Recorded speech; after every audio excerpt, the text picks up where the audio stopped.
Dinkley speaking. Hello, Velma. You like solving yourself a mystery? Yeah, but I'm actually much more three-dimensional than that. Who is this? This here Black Shaggy. You made the one black guy a drug dealer and a stoner. You gonna die, bitch. Jinkies.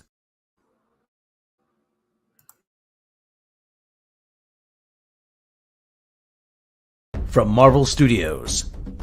Watch as the Walt Disney Company pays tribute to one of their most beloved stars by not recasting him, and yet somehow still manages to insult his memory by making a lackluster movie where everyone is a walking, talking, living, breathing stereotype.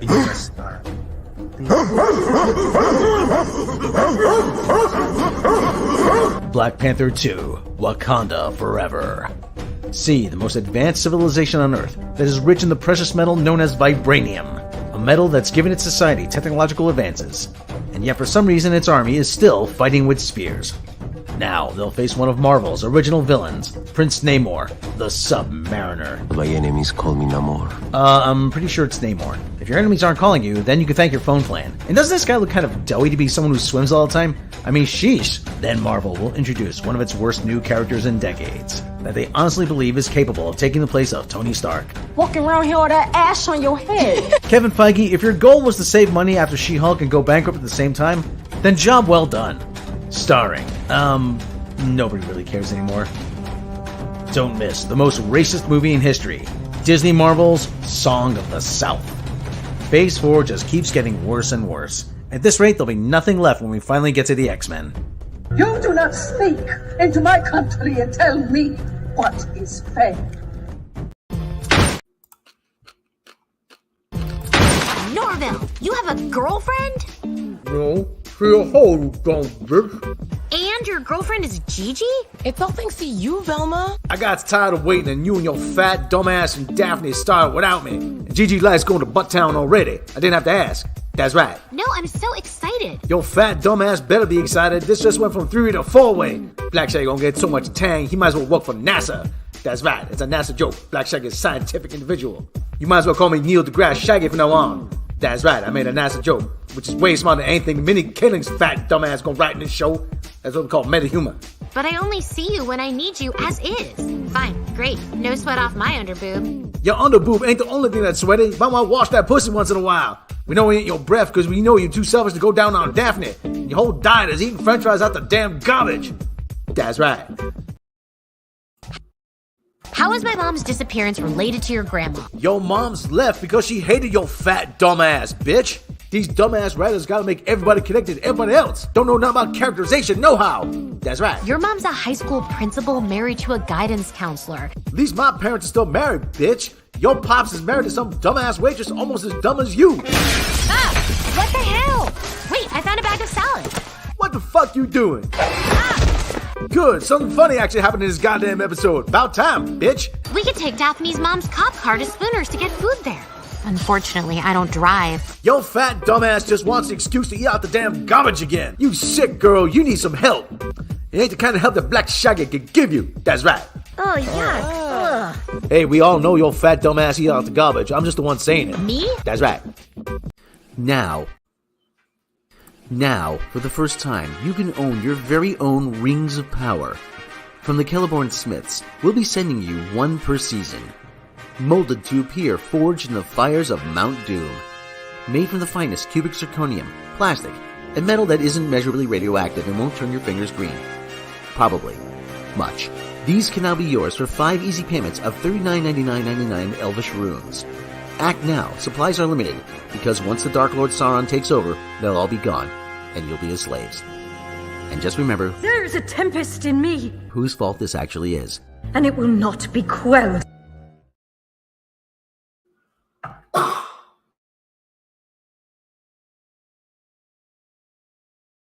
Now streaming on Disney Plus. What do you get when you give the least interesting character in the MCU your own show, and she turns out to be the worst part of her own series? You get the wacky adventures about her infinitely more interesting family. Don't miss Keeping Up with the Cons. See Mom and Dad get ready for Avenger Con. And then enjoy a night away from the kids watching cricket, dancing, and playing with their new unlicensed bootleg smart home device. Zuzu, turn off the lights. When their ungrateful daughter, whose biggest aspiration is to be more like the whitest woman in the galaxy, Drop the taco. Get in the car. sneaks out of the house and goes to an underground rave at a Brooklyn squat, hilarity ensues when she puts on her grandma's bracelet and unleashes her hidden power. Ouch! It's more fun than you could shake a cricket bat at. Don't miss Keeping Up with the Cons, only on Disney+. You know, this all could have been avoided if her little friend had just told her parents that he was going with her. But what do I know? Coming up on the CW, it's prom night, and love is in the air. Until it's time to throw down! Sam and Miguel share a tender moment. But look who's crashing the party! Watch as young couples share a romantic dance. And fight! And dance fight!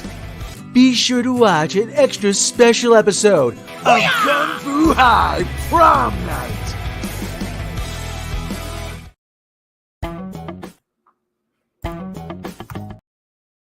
Come on.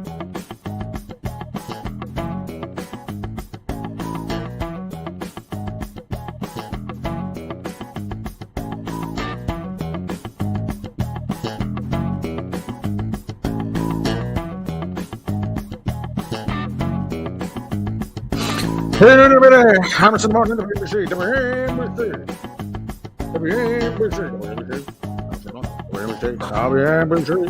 Morton. Yeah, we got Rob Bartlett. We got Mike Greensport, Rob Bartlett, Hamilton Morton, WBC, and BC. How's all doing out there? Take it to third out at Atlanta. Hamilton Morton. How you doing? I'm doing now. WNBC, and Robinson Morning. Super Sales coming up. Robinson Morning, WNBC. All right, that's enough out there. How is everybody doing? How are you all doing? How are you enjoying your Sunday? Yes. Sorry, I had to hear that. Before we start, we're going to check in with the kitties. There's one of them.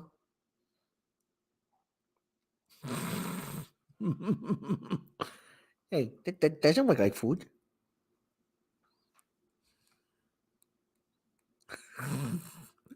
Sabu.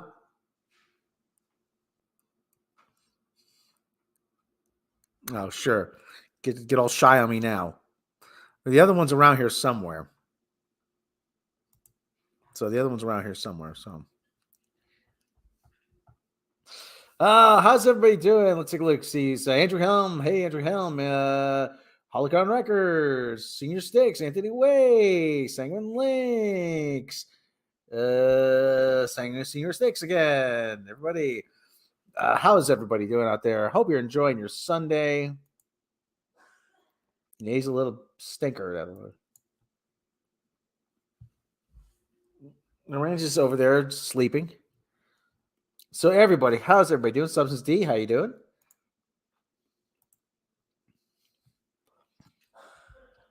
I had a kind of an interesting thing here. What was I talking about? I don't even remember. But let's jump right into some of the superhero SmackDown. I got the brand thing up here. I got some of these bumpers here. Let's play the superhero SmackDown bumper.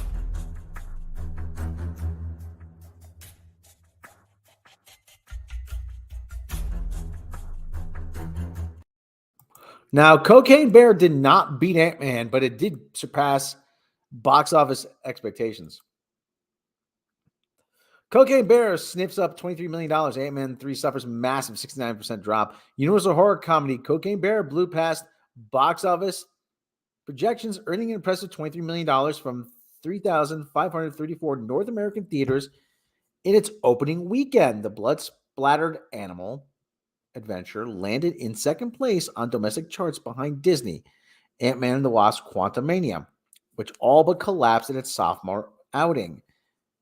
Ant-Man managed to remain in first place given its huge $106 million opening, but the comic book installment suffering from negative word of mouth. It added $32.2 million from 4,345 venues. I negative word of mouth, and the other thing too is nobody knows what Marvel Phase 5 is building towards?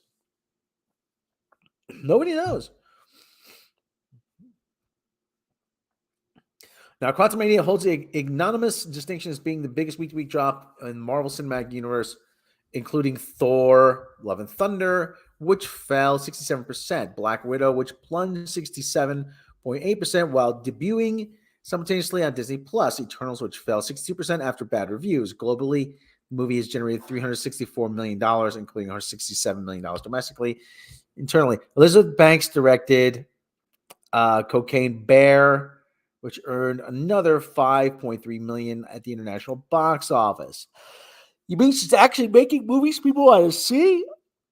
That's impossible.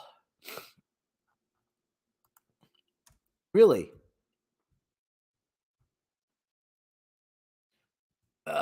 It's weird. Like I said, for your Universal, Cocaine Bear is another win for the original ideas following its killer doll movie Megan, which became a surprise hit to the tune of $107 million globally. It's an outrageous comedy that absolutely delivers on its premise, says Jim Orr, Universal President Domestic Distribution.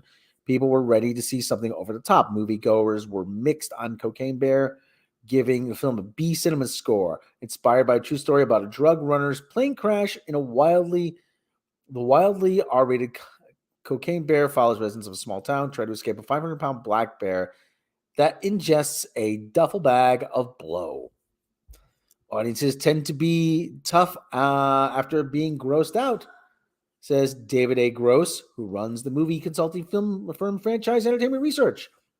Yet that didn't deter patrons from buying tickets. Horror comedies benefit from the outrageous, and this story of an accidentally cocaine-crazed bear is wacko. In third place, Lionsgate religious drama Jesus Revolution put projections to shame by debuting at 15.5 million from 2,475 theaters. Oh, well, how about that? Heading into the weekend, the movie was expected to earn 6 to 7 million. Faith-based audiences, 59%, were female, 89% were 25 or older, were charmed by Jesus Revolution, bestowing the film a rare A+ cinema score. Well, people, they're going to say they liked it regardless. From I Can Only Imagine filmmakers Irwin Brothers and their company Kingdom Story Company, the $15 million budgeted movie follows a youth minister and a pastor as they partake in an evangelical Christian movement that swept Southern California in the early 1970s. Okay, well, there's the story. Paul D. Garabedian, senior ComScore analyst, says there's a massively underserved faith-based audience. With Jesus Revolution, Kingdom Story Company hit another home run in their partnership with Lionsgate and created quite a fruitful business model for releasing these types of films to an enthusiastic and faith fan base. Avatar, okay, yada, yada, yada. There's a lot of other also rans. So this has been 2023 has been much better than 2022, but at the same time, it's still early. But this goes to show you, listen, can anybody really answer me the question, what is phase 5? What is that's right, Zaba. What is phase 5 building towards off without having to research it? I don't understand. What they're like, oh well, phase 5 is just frustrating. I have no idea what they're doing.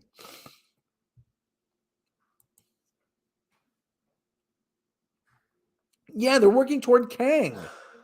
But at the same time, you don't get no indication really that they're working toward Kang. There's been no indication as of yet, really. Oh, but you got to see the Marvel TV shows. Well, okay, he was in one TV show, Loki. They're doing a really piss poor job of actually laying the groundwork for something else big. I got to wonder how much longer this Marvel experiment is going to go. I really do. It's unfair to call it an experiment because they had it down, but it has just fallen apart. So so quickly. I haven't seen anything fall apart this quickly ever. It's amazing with just really almost within 1 year. 1 to 2 years, I think. Uh, I don't think it's oversaturation.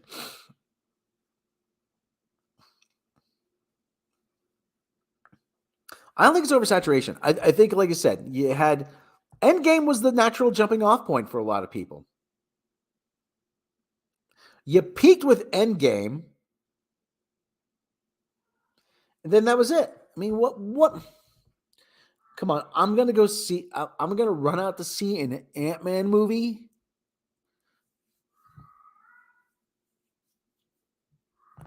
Who do they have left?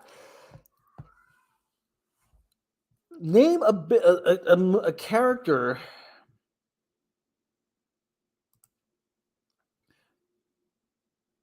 Yeah, and they really shot themselves in the foot by not allowing themselves to recast these characters. And they have to cling to Spider-Man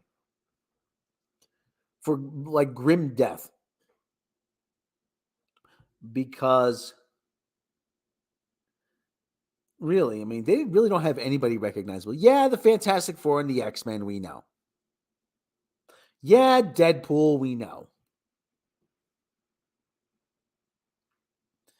But do you really think Disney's going to allow Deadpool to be Deadpool? Now, hold on,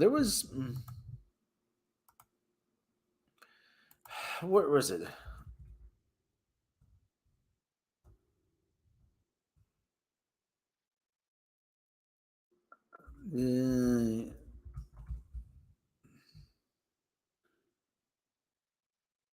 Let's see. Now this guy actually, this is I used to follow this guy's YouTube channel quite a bit. If I could just indulge, if you could just indulge me now. But this guy actually had it right when he did this. Now, big shout out to just some random guy. He is actually not just some guy or random guy, just some random guy. This guy's actually a speech coach, linguistics expert, and he actually used to do some really nice work on his channel. I haven't been checking his channel as of late. Hopefully, he's got some new stuff. But this parody he did back with this was called Marvel. Okay, Disney buys Marvel. Okay, that's right. You know, a lot of people are saying now what? A lot of people were saying now what?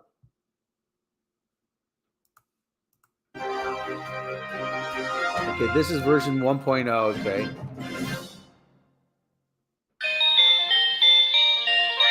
Gather everyone from far and near. Put away your ammo, smokes, and beer. Put away your ammo, smokes, and beer. Can anyone really like the Punisher? All the characters that they're pretty much afraid of letting them be themselves. No more adolescent angst or fear. Now we're obligated to bring cheer. Now the Hulk's emotions all are shared. How much of this turned out to be true? That's the thing. How much of this turned out to be true? Iron Man is drunk off of fresh air. Dr. Doom believes in playing fair. Punisher is braiding Logan's hair. Yeah. Yeah. Too much violence can be bad taste, so Ghost Rider gives out free cupcakes. Spider-Man will dance and Wolverine sings. Iron Man wears a purity ring. Yeah, remember the first Iron Man movie where he jumped in the sack with the reporter lady? Yeah, that ain't happening these days. We're a happy family for kids, cause we all forgot who Deadpool is. Say goodbye to heroes who are tough. We can never play it safe enough. Yeah, pretty much.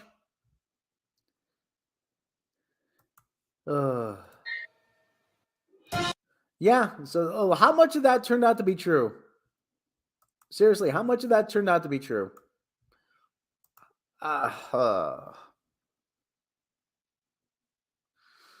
like I said, I've never seen something fall apart so quickly. Never. Well, except for the 78 Boston Red Sox. They took a whole 3 months to collapse.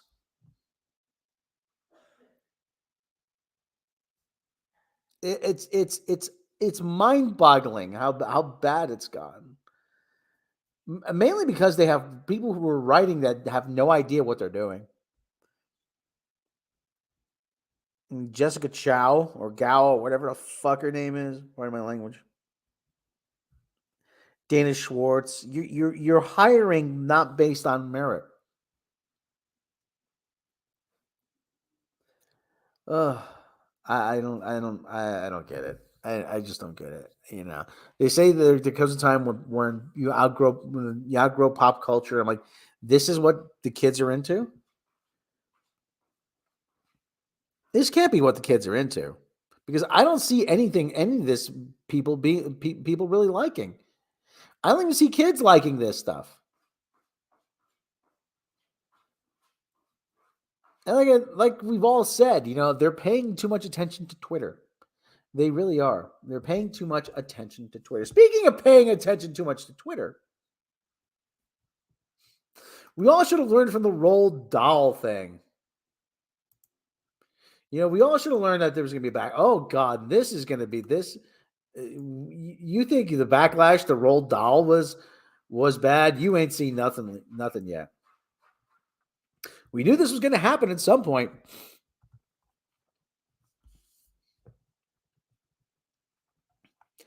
James Bond novels edited to remove racist content.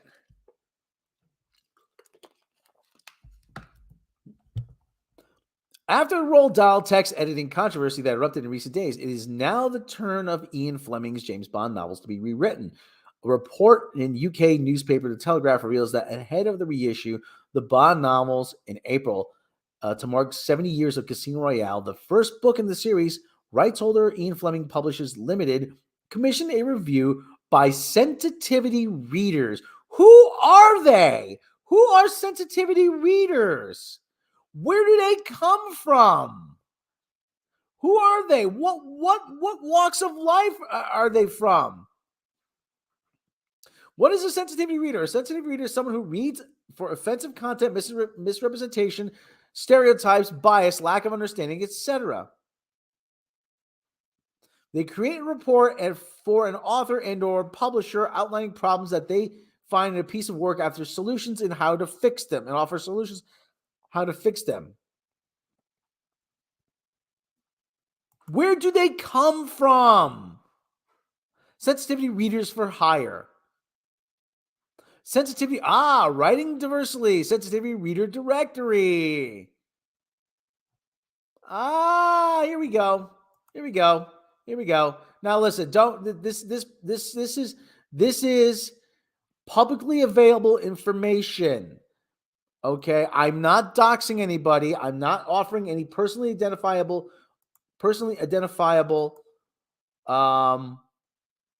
information, but there is a service that will offer someone as a sensitivity reader.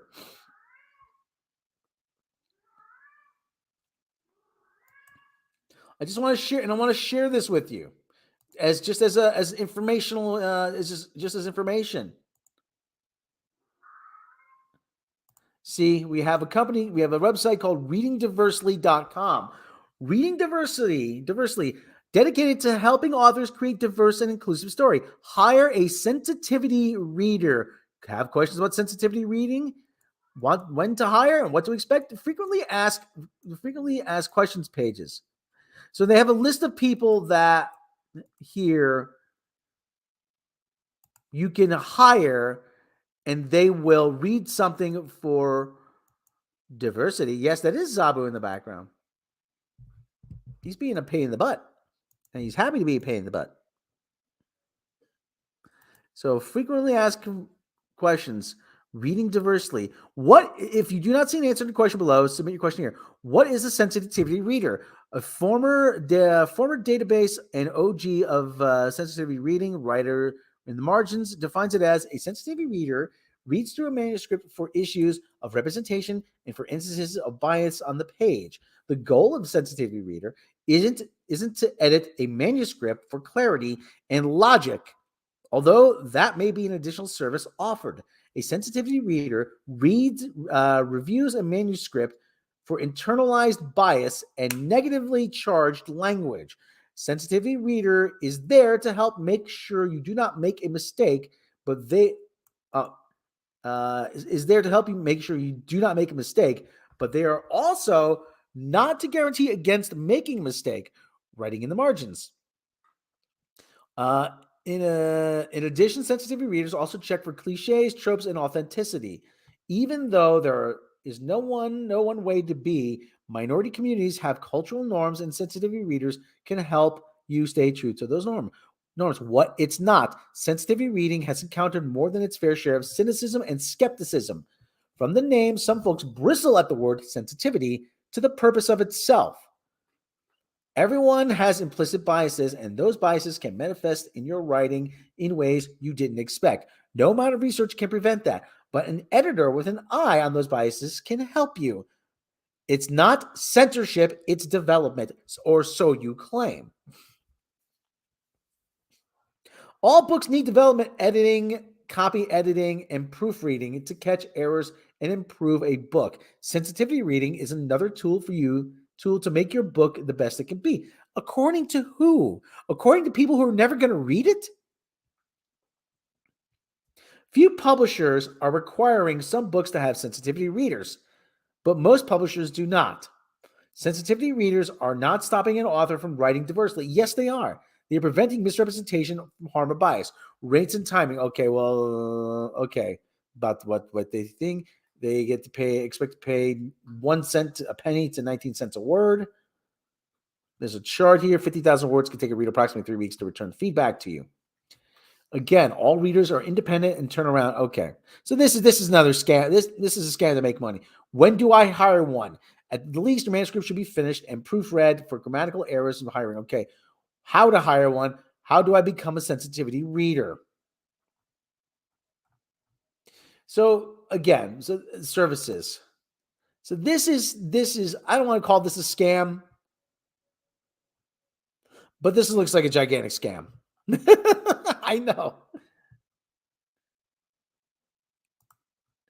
It is censorship. Yeah, yes, it is. It is a no. Yes and no. I mean, listen. Here's my thing. Oh, what? Fucking A, you don't have to read the books. For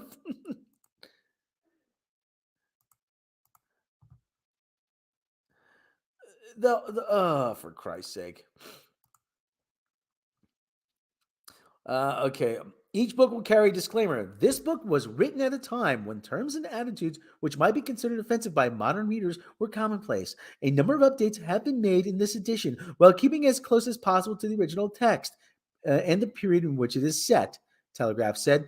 Commonly pejorative used terms for Black people by Fleming, whose Bond books were published between 1951 and 1966, has been removed almost entirely and replaced with Black person or Black man. In other instances, references have been edited. For example, in Live and Let Die. Now, okay, I read this. This is when I read Live and Let Die, 1954. Bond's opinion of Africans in the gold and diamond trades. Pretty law-abiding chaps, I should have thought, except when they've drunk too much. Well, isn't that everybody? Isn't that everybody? Has been altered to pretty law-abiding chaps, I should have thought. It's not the same. It's not the same. Another scene in the book set during a striptease at a Harlem nightclub was originally Bond could hear the audience panting and grunting like pigs at the trough. He felt his own hands gripping the tablecloth. His mouth was dry. This has been revised to Bond could sense the electric tension in the room. A segment in the book describing accented dialogue as straight Harlem Deep South with a lot of New York thrown in has been removed.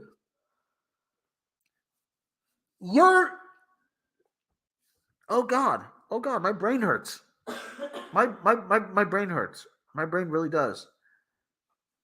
What is there racist about that? You're merely describing somebody's grammatical inflection. You're not calling them a name. Well, that means that Black Shaggy isn't black scent anymore then. Yes, I mean black. That means Black Shaggy isn't black scent anymore. Black people don't have black accents based on where they're from. In several of the books, including Thunderball, 1961, Quantum of Solace. Well, Quantum of Solace was a short story.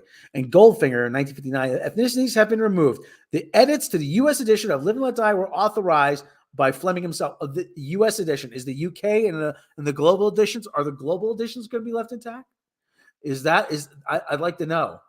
Ian Fleming Publications told the Telegraph, we at Ian Fleming Publications reviewed the text of the original books and decided our best course of action was to follow Ian's lead. We have made, but it's not Ian Fleming making changes to it. He hasn't made a change to anything since 1965. That's because he was dead since then. We made changes to Live and Let Die that he himself authorized. You know what? Then you know what? You're embellishing it with your own fan fiction. You're that's my conclusion. You're embellishing it with your own fan fiction. Following Ian's approach, we looked at instances of several racial terms across the books and removed a number of individual words, or else swapped them with terms that are more accepted today. But the book wasn't written today. It was written in the. I'm getting too loud. It was written in the 50s. This is the experience of a white British man in America, in the American South, in the 1950s. Isn't that right, Tabo? We encourage people to read the books for themselves when the new paperbacks are published in April. I'm not. I've already read it. Varieties reach out to Ian Fleming Publications for comments. Damn book. I'm not going to read. I'm not going to buy that copy. I have a copy of it. Yeah, that's the thing. You can always just go buy. I'm going to back to the thrift store. The James Bond films are one of the most successful franchises of all time, grossing combined. Okay, well, Ian Fleming Publications hasn't returned for comment. Last one, Mark Retirement and Daniel Craig for the role. Are they going to edit all the misogynistic stuff too? The novels with the size of pamphlets. Sad. 1984 has become a reality. This has gotten beyond ridiculous. What's a book? This is insane. If they want to write a new prologue disclaimer, fine. But to actually change the original text is insane, unacceptable. I'd like to talk to Robert Meyer Burnett about this because we park our shuttle bays in the same crap. I have a counterpoint that I want to ask about, though, because I saw a map of Australia yesterday going around on Twitter. And I'll just play the devil's advocate here for the sake of argument's sake. Now, I don't want to be on the side of history that thinks it's okay to have a bunch of cities that says N-word town or N-word lane, you know? And that's what I saw going around this map of Australia. I don't know if it was real or not. Remember I showed you that yesterday? Yeah. Yeah. So on that type of thing is like, I don't want to be for leaving that. But at the same time, like on the thing of the book, I mean, well, the book is you're going to have the historical book, like, is that what they're talking about? Is it that offensive? It probably, I don't know. Listen, if you want to, if people people of that town want to change their name, hey, listen, you know what? Maybe we should change it. We don't want it. It's a bit much, you know, at time, but like that's kind of the flip side of the argument too. It's like, do we really want offensive terminology? But then again, what do we deem offensive? I can show the sensitivity. I mean, there's no real person. Yeah. There's no real personal identifiable. There's a name. There's no personally identifiable information here. No addresses. No phone numbers or anything. Yeah. I can show that, right? Yeah. Okay, and there's no pictures or anything. This is publicly available. Well, I don't know if that's real though. Was that real? This writing diversely, this is where you hire sensitivity readers, and let's take a look at their qualifications. Let's take a look at the qualifications. Now, I'm not saying these are the people that read these books, that made these changes. However, this is the directory. This is publicly available information. I would think it would do less harm to say, hey, this is written at a time where some. I'm going to get to that in a minute. Okay, so these are their qualifications. Alejandro Oliva, first generation child of immigrant, Mexican, American, Spanish speaker, queer. Experience, editorial assistant in children's publishing, professionally knowledgeable immigration policy, inspects lived experience, English, Spanish, copy editing, translating. Reading interests. All genres welcome. Black, LGBTQ, bisexual, woman, energy worker. Energy worker. So She's these are all just diversity people. lived experience, studies African American, indigenous American traditions, experience living in Southeast Asia and Mexico, copy editing, development, proofreading, all genres welcome. Chinese, Crystal Shelley, Chinese, we don't even know if these are their real names, to be fair. Chinese, Taiwanese cultures, being Asian American woman. So being Asian American woman, feminist, experience hospice end of life care. So being Asian American woman, that's your qualification for being a sensitivity reader. Lived experience, social work, career, education, line editing, copy editing. So at the very least, they have copy editors. Enes Bashi. I am a disabled, non-binary Jewish queer person with ADHD.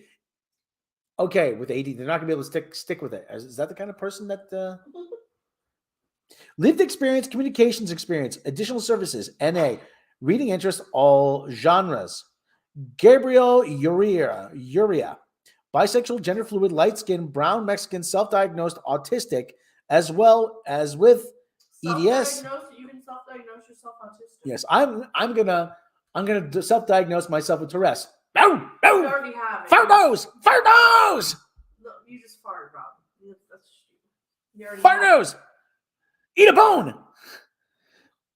Text analysis. Okay, but the British Georgina I bet half these people have these things just so they have a thing to put on their resume. Yeah. Because I can put self-diagnosed ADHD autistic. Who's to say I'm not? Kashinda Carter. Who's to say you're Black not? woman, monocular. Monocular? She has one eye. One eye, I guess. History of blindness, wife of disabled veteran, interracial marriage, white husband, mother of biracial daughter, diagnosed with alpha thalassemia. What the heck is that? Let me see what the heck that is. Let me guess, her butt's too small for her body type. Inherited blood disorder, which body doesn't make much alpha globin. Diagnosed with moderate severe asthma, PTSD resulting from CSA, history of weight loss CSA? surgery. She got PTSD from her CSA? Yes. Weight loss surgery, extensive medical treatment across multiple subspecialties. I got PTSD from working retail for 10 years. What do I get? Lived experience, beta reader, BA in history, concentration in 19th century British social history, lived abroad in England, MA, England, Massachusetts, instead, MA, Masters of Arts in Intelligence Studies and Analytics. Additional services, NA, reading interest, all genre. Keena Roberts, white, lesbian, diagnosed with generalized anxiety disorder and PTSD. You know what's missing on that list? What? A straight white person. Heterosexual. They don't want person. Robert Kinget, gay male, asexual spectrum, blind, cerebral palsy, stutter, stammerer. Oh my God, we need to be cold right now. There is not a normal, healthy human on this planet. That's what I'm hearing. Is like everybody's got something. Theodore Hutchison, African American man, LGBTQI, manic depressive, homeless, housing insecure. I'm sorry, we shouldn't laugh at this, but I'm serious. Everybody's got something. This is the type of people. This is the cross section of society that they want to determine, that they want to have make the determination of what you should and shouldn't be reading in a James Bond novel. Now listen, okay. How about this? Here's Don't the read thing. a James Bond novel if you've got a list of diagnoses and self-diagnoses to make you special and unique like everybody else, just to qualify yourself for some dumb bullshit job. And these are people going to vet books, yes, apparently. Not these people specifically, but these are people, the types of people that are available. Now, okay, now here's my thing. Listen, here's the thing. At books, there's nothing that irritates me more that when I tried to do this. I've had to edit a lot of people's stuff. Okay, I had to listen. I've rewritten a lot of copy, in the previous podcast where I said, this really doesn't work. And usually what I do is, hey, listen, I had to make some changes. Some stuff just didn't work well. Some stuff didn't sound right. So grammatically, I had to make changes. Is that okay? Oh yeah, sure. And I run the people by, read it over. If you like them, great. If you don't, if you have some other changes, we can make those. Okay. I'm not one of those things. I hate it when my work is personally changed. And I feel terrible when I have to change someone else's work, when I have to edit someone else's, because it's not what they wanted. But I usually say, listen, okay, we gotta come up with a different way to say this. And when you start bouncing, how about we try this? How about we try that? How about we try this? Okay. But at the same time, this is a published work. This is not a work that is still waiting to be published. This is not a manuscript. This is a published work. Stop printing it already. No. This is a published work. The author is long since departed. Okay? He's no longer around to give his input. This is a work that has stood the test of time, that people have enjoyed, that nobody up until now has had a problem with. And if you're concerned, but it doesn't reflect society today. No one's asking it to reflect society today. Don't read it. And you have the choice not to read it. If a book offends, don't read it. Now, if it's a new work looking to get published, this is what you have to do these days, I guess. That's a fair point. Well, that's only if you're getting published by somebody else. You can crowdfund and self-publish. You can crowdfund and self-publish. You can do that too. I mean, people do it all the time. Indiegogo, Kickstarter, whatever it is. Yeah, Tom McDonald. Tom McDonald. He's a rapper though. Yeah. Self-publishes.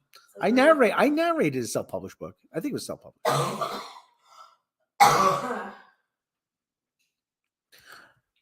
But at the same time here, here's the thing. Well, we're supposed to just keep this in place. Yes, and I'll tell you why. Because if you really are concerned about fighting racism or sexism or whatever it is, you have to be able to recognize it. You have to be able to know what it looks like. And you have to have history as a teacher. You have to be able to point to something as an example. Look at that. That's racist. That's sexist. Okay? That's what it looks like. That's how far we've come. To whitewash it and sanitize it and pretend it doesn't exist is counterproductive, at least in my opinion.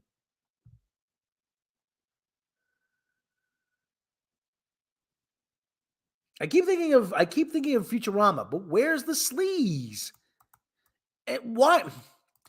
This happened. Listen, It's like Las Vegas is too sanitized. You gotta go downtown to get some sleeves.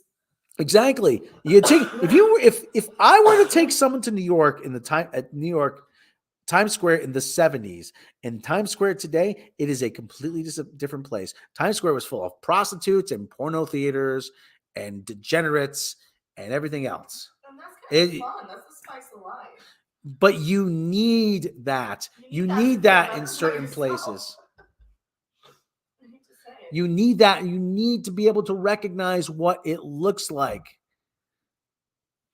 You need to say, hey, this is disgusting. This is vile. But, and the people who do that kind of thing, you may not want to do that. But, we're not going to, as long as they're adults, we're not going to keep it from them. You want to keep this from adults. People who can make these decisions themselves. They aren't interested in fighting racism. They are interested in fighting whiteness. Well, that's too. I mean, it's the same thing with the thing. They're not interested in fighting groomers. They're interested in fighting gay people. And why do you think Black Shaggy's so hard on Velma? Let's assume they're high. Oh, you gonna have some snarky comment, aren't you? Yeah. It's code for adults who still watch cartoons. Black Shaggy gonna kill your bitch ass. What? Get a $90 dinner in Emeralds. No thanks. Bam. He's probably not even going to cook it. No. It's not even control minds. It's not even listen. People say the mind control. I don't even think it's that. These are people that honestly think that what they're doing is good. What they're doing is right. They're help. They honestly, they think they're trying to help. And you know what? They're not. They're not trying to help. They're not trying to help. What you're doing is you're actually hindering society. You have to be able to recognize where you came from in order to know where you're going. That's a very kind of cliche way to put it.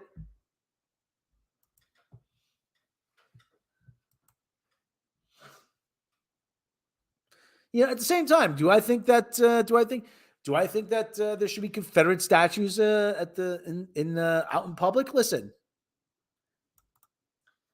if the people want to take down, if the people of a certain community get together, hey, maybe we should take this statue down. As long as they vote for it, not as long as themselves and these assholes knock one on themselves and they fracture some guy's skull. Yeah, that's stupid. That's stupid. They took down the statue of Christopher Columbus in my town in Columbus in a park, and I'm like, well, did anybody bother to ask what the people in this community said? Oh, well, no, they did. They just took it. No, it's offensive. We got to take it down. Why? Oh, because it is. Well, who are you? Well, Christopher Columbus brought slavery to America. I'm pretty sure it was going to come here regardless. It wouldn't have been him. It was someone else. I mean, seriously. The Italians let that slide. Well, they actually they had a hard. They did make a. There was a big scene that was caused.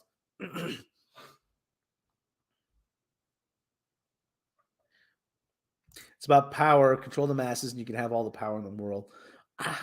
Yeah, but it's the. I don't think it's. I think this is. They're getting, as we've said, they're getting all their information from Twitter and from everything. This is what's important to people. I'm like, no, it's not. It's really not.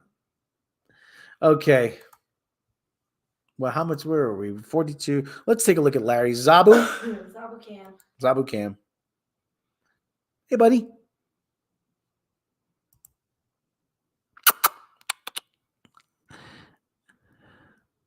There he is. You got food for me? No, sorry, buddy.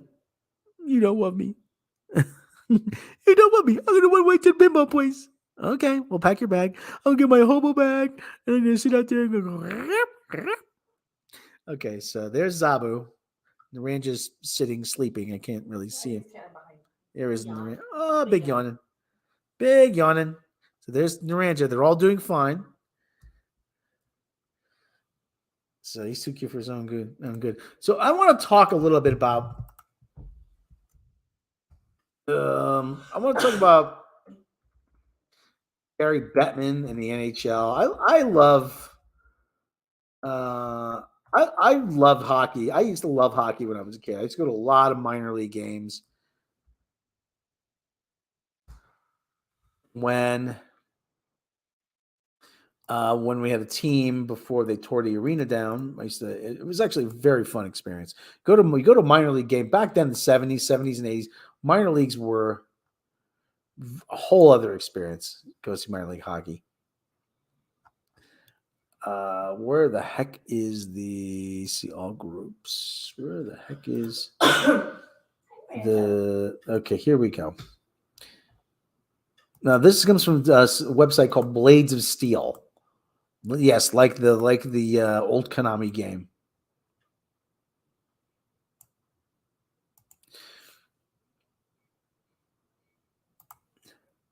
Now, Gary Bettman is not a beloved figure in the NHL, and it's listen, and I'll be the first to say he's got a lot of he's not perfect, and there's not a lot of not a lot of love for him, but the guy's actually worked hard to get the league on very stable footing, on more stable footing, regardless of what you might think of him. But this here, National Hockey League set to lose another major partner as Gary Bettman's league continues to crumble. Now, this is a very anti-Bettman article. Gary Bettman recently declared that the NHL was healthier than ever, but since that time, the NHL has run into two major issues with two major broadcast partners. Yesterday, news broke through marketing teams of the Seattle Kraken, Pittsburgh Penguin, and Vegas Golden Knights just got a whole lot busier thanks to the announcement made today by Warner Bros. Discovery.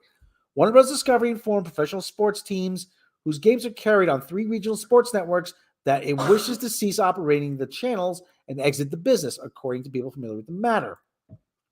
Regional sports networks were inherited by Warner Bros. Discovery when it acquired control of Warner Media assets from AT&T Incorporated. A letter was sent to the teams Friday that warned the business will not have sufficient cash to pay upcoming rights fees, which are believed to be due by to the teams by late March. The letter proposes that AT&T Sportsnet transfer ownership of the network's programming rights to the teams for no purchase consideration beyond a release by the teams of any future claims against the networks. Failing that, WBD, Warner Bros. Discovery, suggested the networks will file for Chapter 7 bankruptcy litigation. Last week, the NHL issued a statement saying the NHL is closely monitoring the RSN situation. We'll be prepared to address whatever circumstances dictate to provide our fans with access to our game. Viewership numbers have been on a steady decline for the last couple of seasons. Fans have multiple ways to view the game right now, and is reflected in the revenue brought in. This news follows the news that Bally Sports is expected to be out of the network business within the next month. This will leave up to 11 teams without regional deals. Now, that is a lot. 11 teams without a television, without any way to have television coverage. I mean, if you can't see the team in your area, that's a big problem. But I'm gonna play devil's advocate for a little bit. For those who say that the old days were better for hockey, I mean, obviously you don't remember it. When I was a kid in the 70s, you had no national TV coverage after NBC dropped the games after the 75 season. I remember NBC used to have an animated segment used to explain the rules. Peter Puck. And now it's time for Peter Puck. And that was my favorite part. Hey, Peter Puck.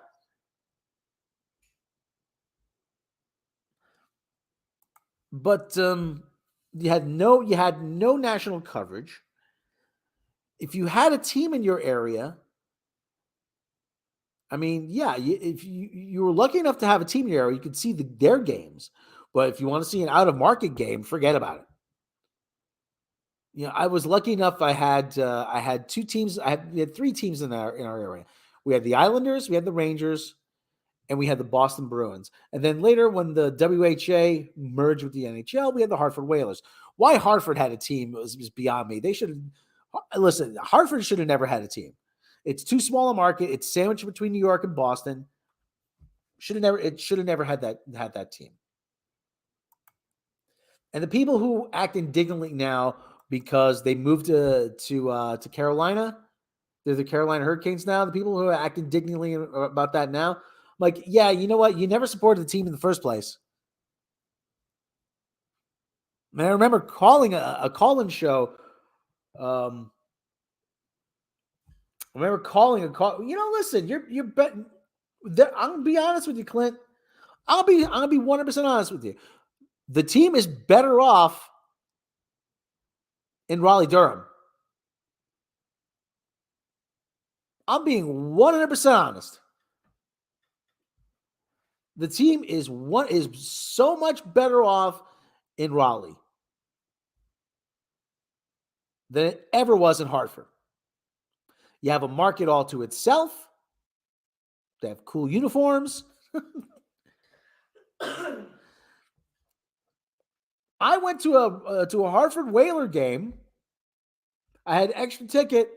I tried to sell it. Let's see if I can sell this. A good ticket. There's a pretty low on the ice. Hey, anybody need a ticket? Anybody need a ticket? Anybody need a ticket? $37 ticket. I'll give you a $37 ticket. Who needs one? Who needs one? Guy comes up to me.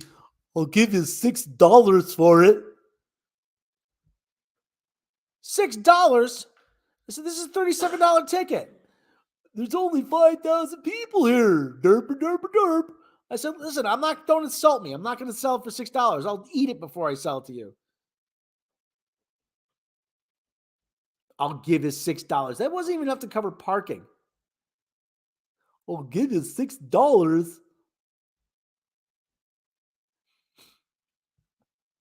Hartford, major league aspirations, minor league city. Always has been.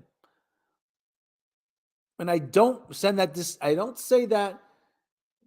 and I don't say that disparagingly. How did the ticket taste? This is full of fiber. Very fibrous. But you get guys on local sports team and local sports guys, the Carolina Whaler Canes. I'm like, shut up, you asshole. Shut the fuck up. But I'm being totally serious though. You had 17 teams at one point. And then you had 18 teams. The Cleveland Barons folded at the end of the 79 season. And then you had the four teams come in from the WHA merger. You had 21 teams. 16 would make the playoffs. I'm like, just about anybody who could skate made the playoffs back then. But you had the LA Kings playing in the same division as the Pittsburgh Penguins. What the hell kind of sense did that make? No national TV coverage. You had the 1980 Olympics was supposed to be hockey's watershed moment. That didn't happen. And a few months later, you had the NHL Stanley Cup final game, the Islanders versus the New York Islanders versus the Philadelphia Flyers, which kicked off a 4-year run for the New York Islanders. You had it broadcast on CBS as a special presentation. It went to overtime. They were going to cut off the broadcast at 5 p.m. for the local news. If the game doesn't end by 5, they're going to cut away from the game. Fortunately, it ended.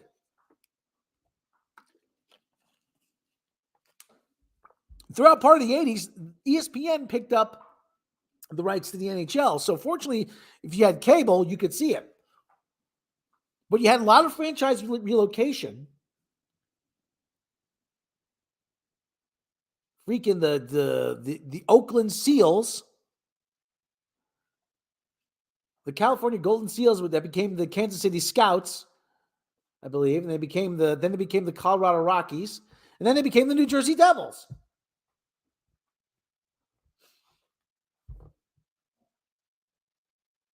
No team. You had only a handful of teams that played west of the Mississippi.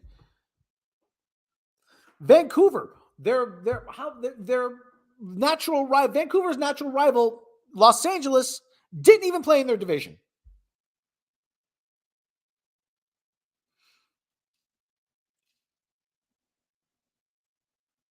You had a team in Atlanta that couldn't draw flies.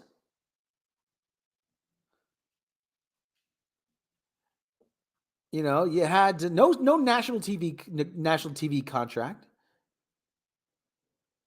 There wasn't a nationally televised hockey game until the early 90s.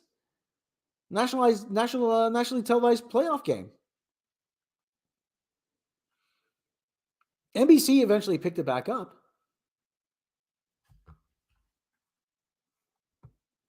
Swiss Hockey League consists of 5 teams. Well, okay. But to say that the league is crumbling is far. Listen, Gary Bettman, listen, he may not know hockey, but he knows business. And he is desperately trying to keep the Phoenix Coyotes in Phoenix. You know, that's a good place for them to be. Actually, it's a 4-hour drive from LA. It's 4 hours, 4.5, 5 hours from Vegas. You have a good ride. You could set up a really good rivalry. LA, Vegas, Phoenix. Who'd have thought that Las Vegas would have a team back in the 70s? If I said to you in 1977, the NHL is going to not only be in Las Vegas, Nevada, it's going to thrive there. You would have said, you're nuts. What are you, an idiot? People in Las Vegas are going to go see hockey? And if I said to you, yes, they are going to have one of the best teams, they're going to have one of the best followings, they're going to sell more, you're out of your mind.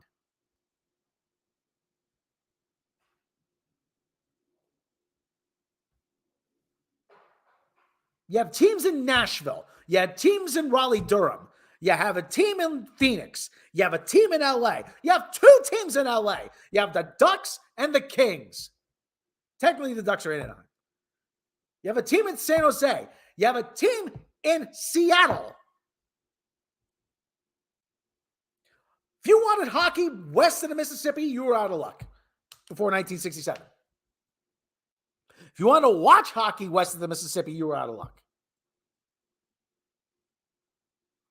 So don't sit there and tell me that this guy's ruining the league. Yes, he's not perfect. Yes, things could always be better.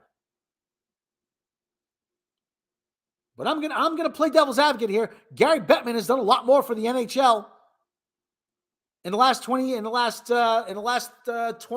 30 years as commissioner.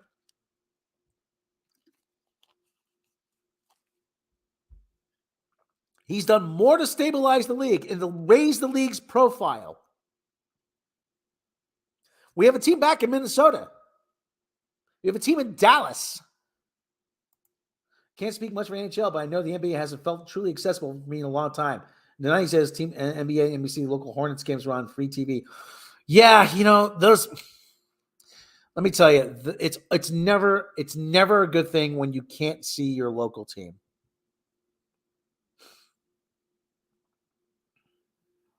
The Knicks used to be on Channel 9 in New York. The Nets used to be on Channel 9 as well. Granted, the Knicks, you could, oh God, that's going way back, Channel 9. The Knicks have been on Madison Square Garden Network for ages now. Is baseball still existing, by the way? Baseball is starting back up soon. That's another thing, merchandise. Let's talk about merchandise. Where do you go to buy merchandise? Where do you go? You go to your local store, local shop. You go to everything's on regional sports networks now. Yeah, that's a sad thing. You need cable or satellite, or you have to go to a bar that has something to watch the game. That's a sad thing that there's nothing on free TV anymore. But let me tell you something about that. I know you have the internet age, but where would you go? Where if you wanted even just merchandise, if I wanted to buy, let's just say I wanted to buy a hat, the 70s, yeah, where do you buy a hat? Can't buy it, can't get it. Now you go to any sports authority, you go to Target, you can go to Walmart, buy NHL merchandise along with basketball merchandise. You didn't have anybody to go to the arena. You were out of luck. Forget about it. You couldn't buy a jersey back then. If you were lucky enough to see somebody with a jersey, you say, "Hey, where did you get that? Where give me the oh well," and you tried to finagle a source out of them. So don't give me this nonsense that the league is crumbling. Yeah, the league could always be better. It could always be healthier. But it's a far cry now than it was back in the day. The good old days weren't always so good. Houston doesn't have a hockey team that sucks. Well, there is talk of the Coyotes moving, but I don't know where.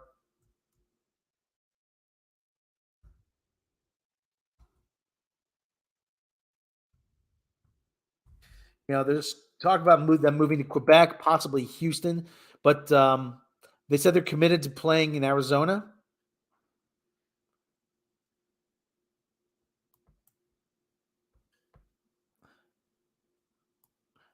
there is talk about so, but the NHL wants to make a 30-year commitment to the Coyotes playing in Phoenix if they can get a new arena built.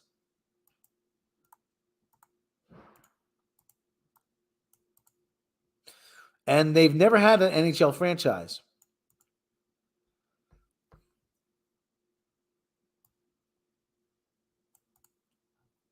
The Phoenix Coyotes are currently playing in a 5,000 seat arena, and that is way too freaking small.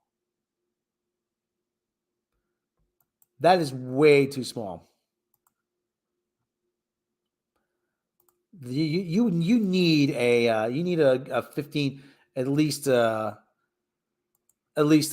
17, 18,000 seat arena.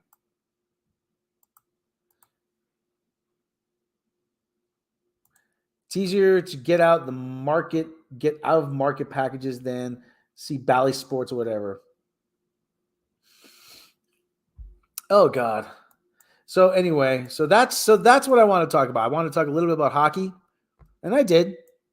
So let's go with some animal news. Let's go see our animals. This guy is you think Zabu gets hungry?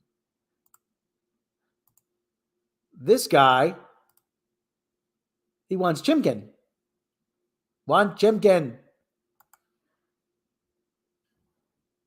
That guy's hungry. That guy's hungry. See, I want chimkin. I want chimkin.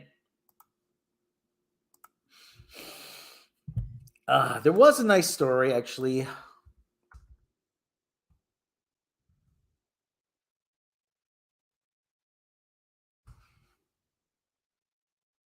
Here it is. Actually, this is one I saw.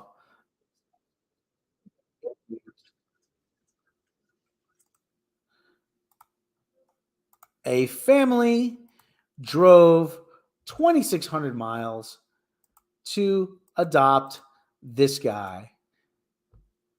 A family drives over 2,600 miles to adopt Harvey the Husky in San Diego. A husky with a facial deformity and endearing lopsided grin caught the attention of a family in Seattle that decided to road trip to San Diego to adopt him. There he is. There's the guy. Oh, look at him. I'm happy. Look at him. I'm happy. I'm happy. I'm so happy. San Diego, a husky with a facial deformity that gives him a unique, endearing, lopsided grin, caught the attention of a family in Seattle that decided to make the journey on the roads to San Diego to adopt him.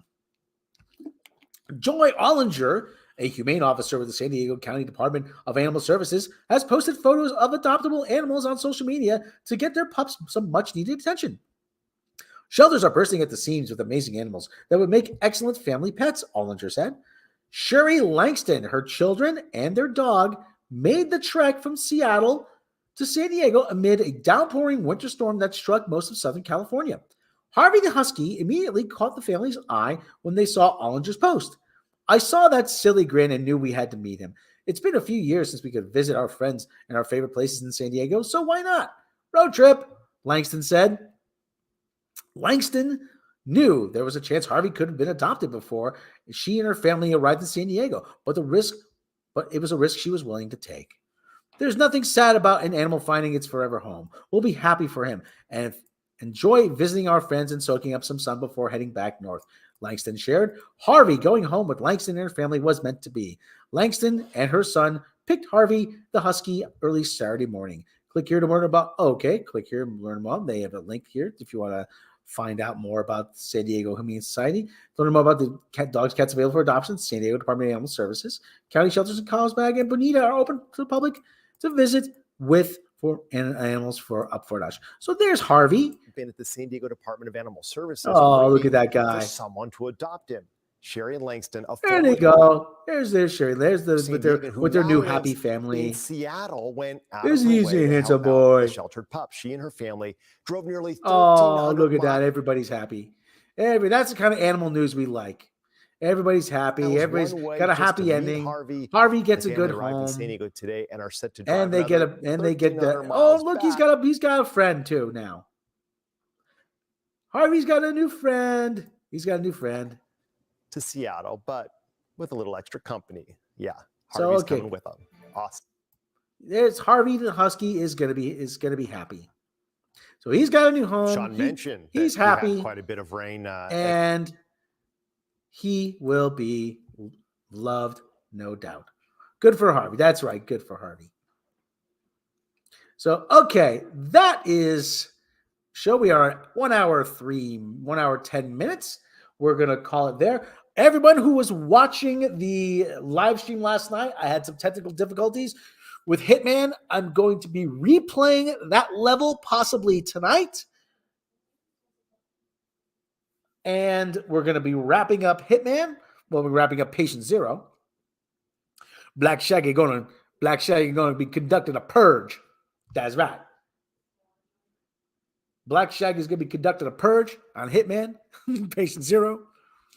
And everyone, we're going to be doing some more stuff. We got Mad Max coming up soon. Hopefully, we will be picking that up at some point. And again, Hitman Patient Zero, keep your eye out. I'll probably be doing that stream tonight. Everyone, I'd like to thank everyone joining me. Michael Keller, Anthony Way, Andrew Helms, Sanguine Links, Blaine Matthews, Substance D, Holocron Records, Senior Sticks, Angry Panda. Who else is in the chat? A lot of people are in the chat. People are in the chat. People are chatting in the chat. We got people chatting in the chat, everybody. That's right. So everybody. And if you have a request for a game, let me know, and I'll see if I can accommodate you. Oh, I also have Sniper Elite 4, which I have not played. We could be doing that. We'll probably be doing that at some point as well. Everybody. Have a good rest of your Sunday. Have a good rest of your day. Have a good week. Have a good tomorrow. Have a good tonight. Whatever you're doing, have a good one. No drinking, no driving. We want to see you back here next time. Take care of yourselves. Take care of each other. And I'm Simone WNBC. We will NBC next time. Thanks, everybody. Take care.